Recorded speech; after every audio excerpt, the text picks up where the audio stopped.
வணக்கம். நம்ம குலம் நல்லா இருக்கணும், நம்ம குலம் தழைக்கணும் அப்படின்னெல்லாம் நாம் நினச்சிக்கிட்டே இருப்போம் இல்லையா? அப்படி நினைக்காதவங்க யார்? நம்ம வம்சம், நம்மளுடைய குலம் தழைத்து ஓங்கணும் அப்படின்னு நினச்சிக்கிட்டே இருப்போம். இப்படி நினச்சிக்கிட்டே இருக்கிற நமக்கு எல்லாருக்குமே, நமக்கு ஒவ்வொருத்தருக்கும் ஒவ்வொரு குடும்பத்துக்கும் ஒரு குலசாமி அப்படின்னு ஒன்று இருக்கும், ஒரு குலதெய்வம் அப்படின்னு ஒன்று இருக்கும்.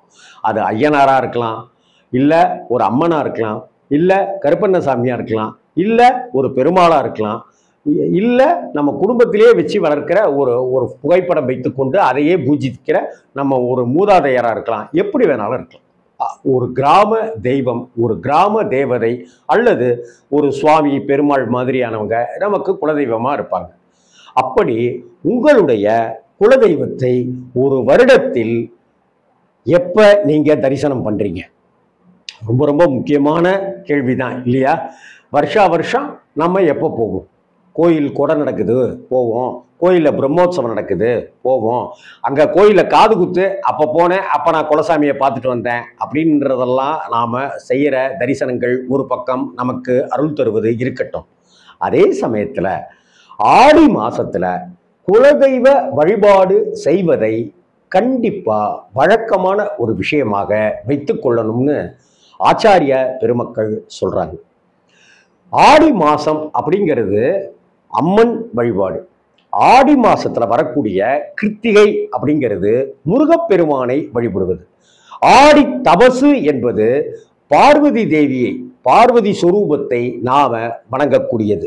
அதே போல ஆடி அமாவாசை என்பது நமக்கு முன்னோர்களை வழிபடக்கூடிய மிக மிக முக்கியமான நாள். ஆடி பூரம் என்பது ஆண்டாள் பெருமாட்டியை வழிபடக்கூடிய நாள். இப்படி சைவம், வைஷ்ணவம், சாக்தம், கௌமாரம், இப்படி எல்லா வழிபாடுகளும் நிறைந்த ஒரு அட்டகாசமான மாதம் தான் ஆடி மாதம். இந்த ஆடி மாதத்துல நாம அம்மன் கோயிலுக்கு போய் சாமி கும்பிடுறத வழக்கமாக வச்சிருப்போம். ஆடி கிருத்திகை மாதிரியான விஷயங்கள்ல, ஆடி செவ்வாய் மாதிரியான விஷயங்கள்ல செவ்வாய் பகவானுடைய அருள் கிடைக்கணுங்கிறதுக்காக அவருக்கு அதிபதியாக இருக்கக்கூடிய கந்தவேலனை, முருகப்பெருமானை, பாலகுமாரனை வணங்குவதை வழக்கமாக வச்சிருப்போம். அதே போல பெருமாள் கோவிலுக்கு சென்று ஆண்டாள் நாச்சியாரை வழிபடுவதை வழக்கமாக வச்சிருப்போம்.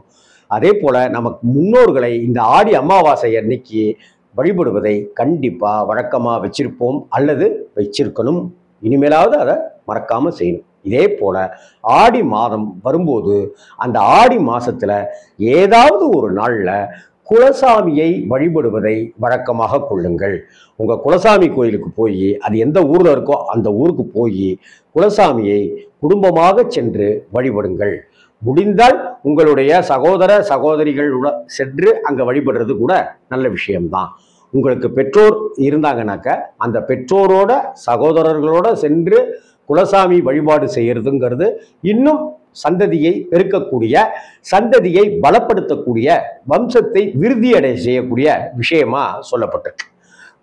குலசாமிக்கு மாவிளக்கு போடுறது இருக்கா, அதை செய்யுங்க. குலசாமிக்கு பொங்கல் வைக்கிறதுன்னு இருக்கா, அதை செய்யுங்க. குலசாமிக்கு வஸ்திரம் சார்த்தி வேண்டிக்கிற மாதிரி இருக்கா, அதை செய்யுங்க.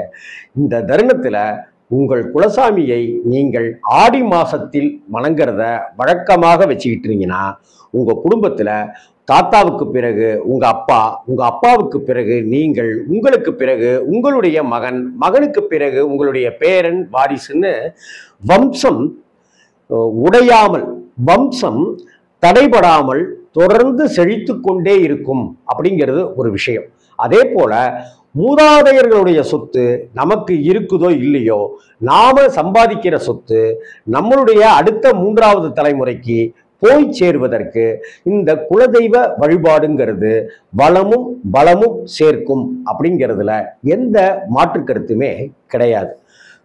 குலதெய்வ வழிபாடுங்கிறது செய்ய செய்ய முன்னோர்களே சந்தோஷமாயிடுவாங்க. ஏன்னா நம்ம முன்னோர்களால் இதாப்பா நம்மளுடைய குலசாமி அப்படின்னு காட்டப்பட்ட அந்த குலசாமியை வணங்கினாலே முன்னோர்கள் மகிழ்ந்து போய் விடுவார்கள், பித்ருக்கள் சந்தோஷமாகி விடுவார்கள். ஆக குலசாமியை வணங்கினால் நாம எந்த தெய்வத்தை வேண்டுமானாலும் இஷ்ட தெய்வமாக வரித்து கொள்ளலாம். ஆனால் குல தெய்வம் மட்டுமே நம் வம்சத்தை வாழையடி வாழையாக விருத்தியடைய செய்யும்.